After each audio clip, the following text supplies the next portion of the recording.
Government shutdowns can be really expensive. The time and money spent preparing for a shutdown and recovering after it ends can add up to billions of dollars in lost productivity.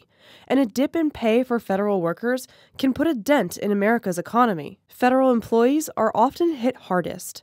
Furloughed workers have gone weeks without pay during past shutdowns. About 850,000 government workers were furloughed per day during a 16-day shutdown in 2013.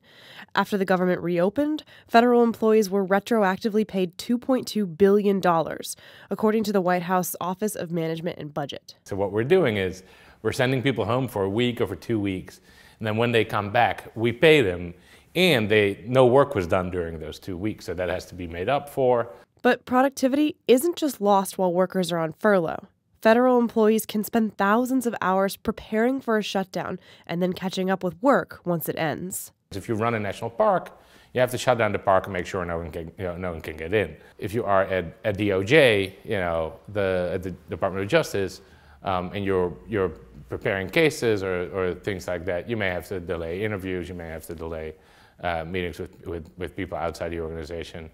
Things like that just require time to plan for. Shutdowns also lead to less revenue for the government. For example, OMB estimates the 2013 shutdown cost $500 million in lost spending by visitors to national parks. A 1996 congressional report estimated that it cost $1.4 billion to shut the government down for 27 days.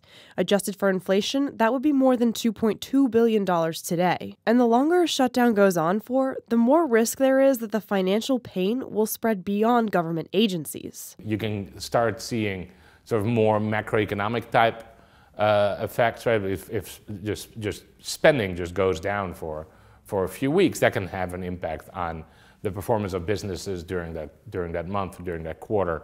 About 1.2 million people applying for home mortgages experienced delays during the 2013 shutdown because the IRS couldn't process their paperwork. During the 1995 shutdowns, small businesses lost the opportunity to bid on an estimated 1,036 contracts, valued at $244 million.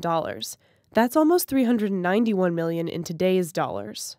Earlier this year, Standard & Poor's estimated a government shutdown could cost the economy about $6.5 billion per week.